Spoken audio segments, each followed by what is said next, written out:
अगले 5 साल क्या अहमियत रखते हैं और गवर्नमेंट की क्या स्ट्रैटेजी पॉलिसी होगी, प्रोग्राम के दूसरे सेगमेंट में बात करेंगे। इस वक्त ज़की एजाज साहब, वाइस प्रेसिडेंट FPCCI हमारे साथ मौजूद हैं। सर, अस्सलाम वालेकुम and welcome to the programme.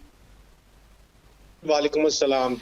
Zaki साहब, फरमाइएगा, राउंड अप दे दीजिएगा ज़रा, साल 2024 का ओवरऑल आपने कैसे देखा, स्पेशली अगर हम इकॉनमी की बात करें, मौशी हालात, क्या मौशियत इस्तेहकाम की जानिब बढ़ी साल 2024 में? जी, बहुत शुक्रिया। जैसा कि हमारे जो दोस्त हैं उन्होंने बड़ा डिटेल में बताया कि जब 2023 से क्लोजिंग थी तो उस वक्त सूरत हाल ये थी कि हमारा मुल्क ऐसा लग रहा था कि आज डिफ़ॉल्ट हो जाए और कल डिफ़ॉल्ट हो जाए, और डॉलर जो है ओपन मार्केट के अंदर 350 रुपीज़ तक पहुंच गया था, और बातें ये की जा रही थी कि पाकिस्तान भी श्रीलंका बन जाएगा।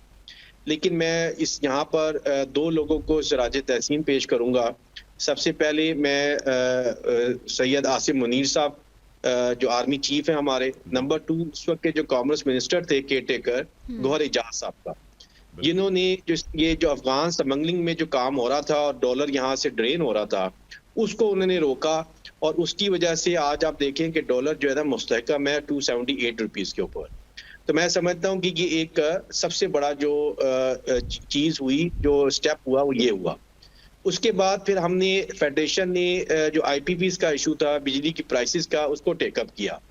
उस पर भी मैं सराज तहसीन पेश करूंगा प्राइम मिनिस्टर साहब को और SIFC को, कि उन्होंने एक टास्क फोर्स बनाई जो कि दिन रात काम कर रही है, और उसकी वजह से 30 IPPs के साथ, 30 IPPs के साथ नेगोशिएशन हो चुकी है और वो क्लोज हो चुका है मामला। तो और अभी बाकियों के साथ भी इन प्रोसेस है। तो उससे भी इंशाल्लाह ताला मुझे लगता है कि ये बिजली जो है 25-26 रुपए बहुत जल्द हो जाएगी। और तीसरा जो स्टेप था, जो कि इंटरेस्ट रेट था हमारे यहाँ, जिसकी वजह से 2024 जो है बिजली की प्राइसेस की वजह से और इंटरेस्ट रेट की वजह से बहुत ज़्यादा प्रेशर में रहा और ज़बो-हाली रही इकोनॉमी में, और बहुत सारे लार्ज, मीडियम, स्मॉल जो यूनिट्स थे वो पाकिस्तान में बंद हुए, और हज़ारों नहीं बल्कि लाखों लोग जो है अनएम्प्लॉयमेंट हुए। लेकिन अब जो 2024 क्लोज हो रहा है और 2025 शुरू हो गया आज, तो मैं समझता हूँ कि ये बहुत पॉजिटिव साइन लेकर आ रहा है कि इंटरेस्ट रेट 22% से 13% हो गया है। बिजली की प्राइसेस भी अभी कल परसों भी जो एनर्जी मिनिस्टर ने कहा कि 11.5 रुपए हम इंशाल्लाह कम करने जा रहे हैं, लेकिन हमारी जो अंडरस्टैंडिंग है वो 15 रुपए इंशाल्लाह, 25-26 रुपए ये रेट हो जाएगा इंशाल्लाह। इसी तरह गवर्नमेंट ने विलिंग की पॉलिसी के ऊपर काम कर रही है। नंबर 4, टैक्सेशन के ऊपर अब गवर्नमेंट बहुत डिटेल से काम कर रही है। तो अगर ये चीजें सारी, अगर 2 चीजें अगर हो जाएं, बल्कि 3, कि डॉलर 278 पे रुका रहे, सिंगल डिजिट इंटरेस्ट रेट हो जाए, और सिंगल डिजिट ही जो है वो 9 सेंट जो है बिजली की प्राइसेस हो जाए, तो इंशाल्लाह ताला 2025 को हम बड़ा पॉजिटिव देख रहे हैं। और सेम टाइम में जो इन्फ्लेशन है वो भी आप इस तरह, जो दिसंबर के जो फिगर्स आए, CPI जो इंडेक्स आया 4.9% आए। तो अब हमें देखना यह है कि इन सारी चीजों को बैलेंस रखना है हमने, कि डॉलर भी ऊपर ना जाए, इन्फ्लेशन भी ऊपर ना जाए, और जो इंटरेस्ट रेट है ये भी मैनेज रहे, तो इंशाल्लाह ताला ये चीजें हो जाएंगी।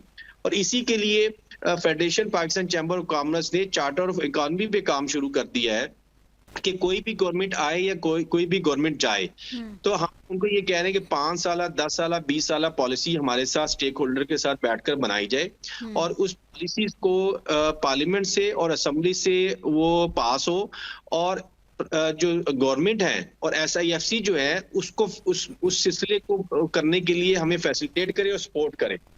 और इसी तरह एक जो बड़ा इशू इस वक्त हमारे सामने है, वो है जो गवर्नमेंट के जो डिपार्टमेंट्स हैं, जो कि इदारे हैं, PIA, स्टील मिल, इसके बारे में भी गवर्नमेंट को बहुत जल्द फैसला करना पड़ेगा। और मैं ये समझता हूँ कि अगर हमने IMF से मजीद कर्ज लेना है, अगर तो वो डेवलपमेंट के लिए लेना है, अगर नए डैम बनाने हैं तो फिर तो जरूर लें, नए प्रोजेक्ट्स लेकर आने हैं तो जरूर लें। लेकिन अगर आपने पुरानी इदारों की अदायगियां पे करने के लिए लेनी है, तो फिर मैं समझता हूं कि बिजनेस कम्युनिटी इसके हक में नहीं है। और मैं ये भी समझता हूं कि अभी जैसा कि आपके नॉलेज में है कि FPR का जो रेवेन्यू टारगेट है वो पूरा नहीं हुआ, तो मैं समझता हूं कि गवर्नमेंट कुछ ताखीर कर रही है अपने फैसलों में, बिजली की प्राइसेस में, इंटरेस्ट रेट में, और टैक्सेशन के मामलात में। अगर ये स्टेक होल्डर के साथ बैठ जाए और इसको जल्द जल्द इसको फिक्स कर दें, तो इस वक्त मैं समझता हूं कि हमारी जो 2025 है जो ईयर, ये इंशाल्लाह बहुत प्रोडक्टिव होगा।